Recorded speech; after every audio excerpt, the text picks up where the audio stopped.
Friends, very good morning. मैं श्रीकांत प्रसाद आप लोग का वेलकम करता हूँ। आज मैं थोड़ा गलगोटिया यूनिवर्सिटी आया हूँ। एक काम था, उस वजह से अभी थोड़ा फ्री हूँ, तो मैंने सोचा एक प्रैक्टिकल वीडियो बनाई जाए।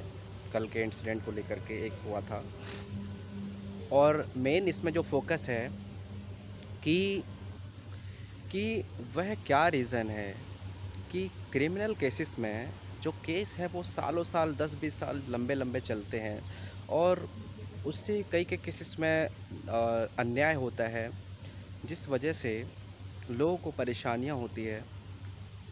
जैसे कि अभी हाल फिलहाल में इलाहाबाद हाई कोर्ट ने जो एक रेप का जो केस था, एक्यूज़ था, जिसमें उसको 20 साल वो जेल में रहने के बाद जब उसको बेल मिली वहाँ से, मतलब बेल क्या, उसको एक्विटल कर दिया गया कि इसके खिलाफ़ कोई केस नहीं बन रहा। जो एफआईआर थी वो कॉन्ट्राडिक्टरी थी। 3 स्टेटमेंट थी 3 लोगों की जिस पे एफआईआर हुई थी, वो सारी कॉन्ट्राडिक्टरी थी, जिस वजह से ऐसा बिल्कुल प्राइमा फेसी अपेयर हुआ कि वेक्सेसियस केस है, फॉल्स केस है, और उसको एक्विटल करके बरी कर दिया गया। और फिर वो जब निकला तो उसने अपनी कहानियाँ बताई कि किस तरीके से 20 साल के अंदर उसके सारा परिवार उजड़ गया, उसके माँ बाप उजड़ गए, और भी चीज़ें जो भी है, मतलब पूरा ख़त्म हो गया, तबाह हो गया। तो ऐसा क्यों होता है? क्यों इतने सालों साल लग जाते हैं? और क्या जो अभी भी आज के समय में भी कानून वही हैं कि सालों साल लग जाते हैं केसेस में, या कुछ बदलाव हुए हैं? तो मैं इसको बताने जा रहा हूँ, और इसके साथ ही साथ एक लाइव केस कि लोग कानून के प्रति क्या थॉट्स रखते हैं, विचार क्या रखते हैं कोर्ट के प्रति, क्या उसकी पुलिस के प्रति क्या थॉट्स रखते हैं, ये सारी चीज़ें मैं बताऊँगा। फ्रेंड्स, अब मैं बताना चाहता हूँ कि 2017 में एक रिपोर्ट आई थी ऑक्सफैम की। ऑक्सफैम एक ऐसी बॉडी है जो एसेट्स को सर्वे करता है कि दुनिया में किसकी संपत्ति कितनी है, कौन सा देश कितना अमीर है, वगैरह वगैरह। तो उसमें आया था कि भारत का जो है 73% जो एसेट्स है वो भारत के 1% लोगों के पास है। बाकी भारत के जो 99% बचे, उनके पास कुल जोड़ा जाए तो सिर्फ 27% ही संपत्ति है।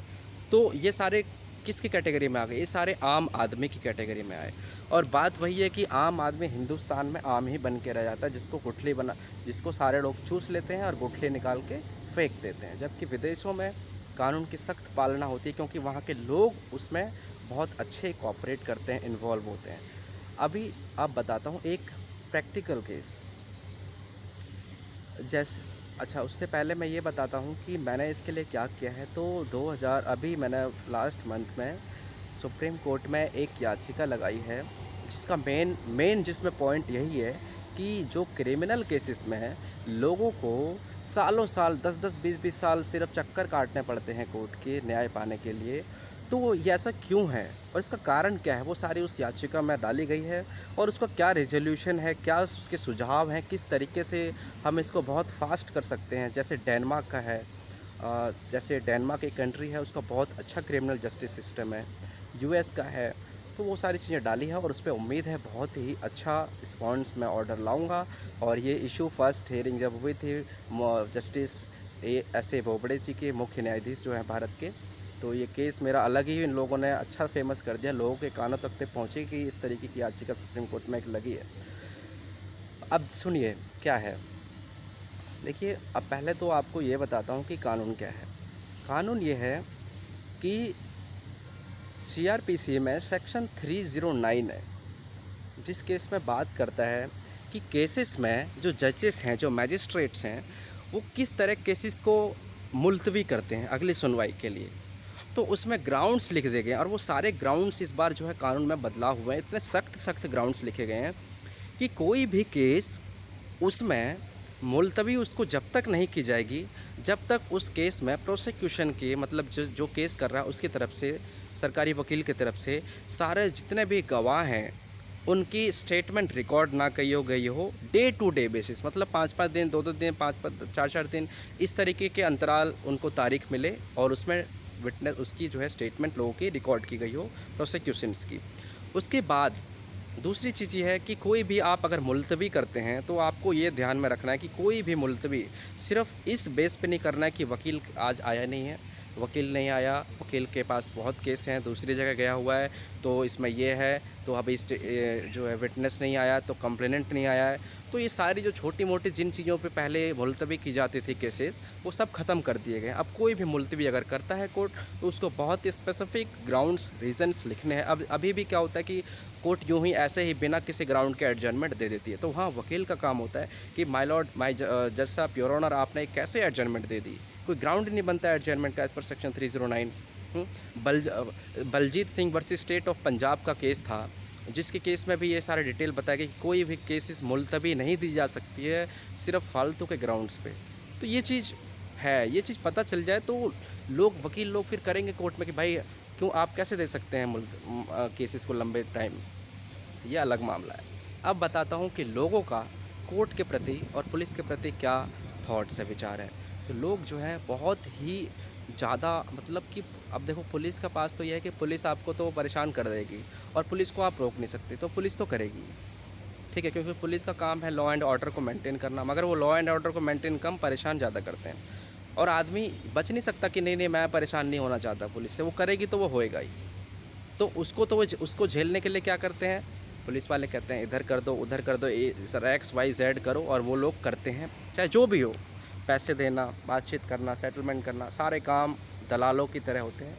और इसमें पुलिस ही नहीं, बहुत सारे लॉयर्स भी होते हैं जो दलाली का काम करते हैं। वो एक्चुअल में लॉयर नहीं कहलाने के लायक, वो दलाल हैं जो सेटलमेंट कराते हैं, जिनको लॉ नहीं पता है, जो अपने पे इनको विश्वास ही नहीं कि वो केस लड़ सकते हैं, जीत सकते हैं, पॉइंट्स क्या हैं, आर्गूमेंट्स क्या हैं। तो इस वजह से वो दलाली का काम करते हैं। जैसे कि परसों एक केस था, हमारे वही एरिया का एक भैया लगेंगे हमारे, वो भैया किसी के फ्लोर पे, मतलब किसी की बिल्डिंग में अपनी दुकान चलाते थे नीचे मोबाइल की। मैं नाम नहीं लूँगा, बस मैं स्टोरी बता रहा हूँ कि लोग कितना खौफ खाते हैं कानून से।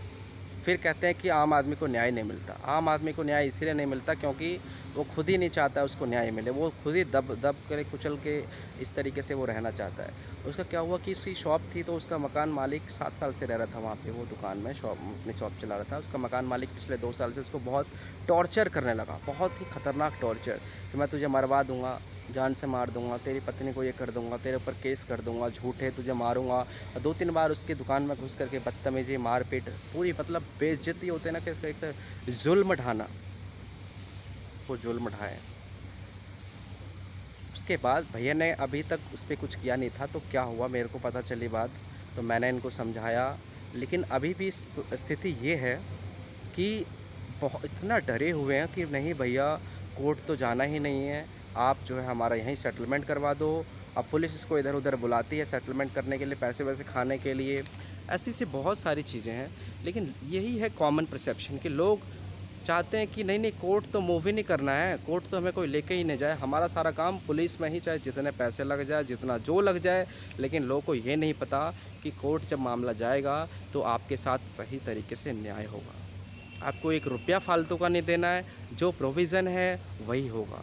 ये पुलिस वाले आपको दलाल बना करके, मतलब खुद दलाल बन करके आपको लूटते हैं। जैसे कि चालान के केस में बताते हैं कि 10 लाख का चालान हो जाएगा, 50,000 का चालान हो जाएगा, कुछ नहीं होता है। कोर्ट में जाओ, आप अपना पॉइंट्स रखो, सब कम हो जाता है चालान। बट ये चीज़ें हैं। तो ये परिस्थिति, वो भैया हैं अभी तक इतने खौफ में हैं, जबकि मैंने उनको इतना समझाया कानून प्रोविज़न कि भैया आप नहीं करोगे तो फिर कहते हो, फिर आपको कुछ कर देगा, आप कुछ नहीं कर नहीं पाओगे, क्योंकि आपने कानून को अप्रोच नहीं किया, मदद नहीं ली कानून की। तो ये खौफ इतना लोगों में क्यों है, आपको समझाना चाहता हूँ। कोर्ट और पुलिस अलग अलग चीज़ है।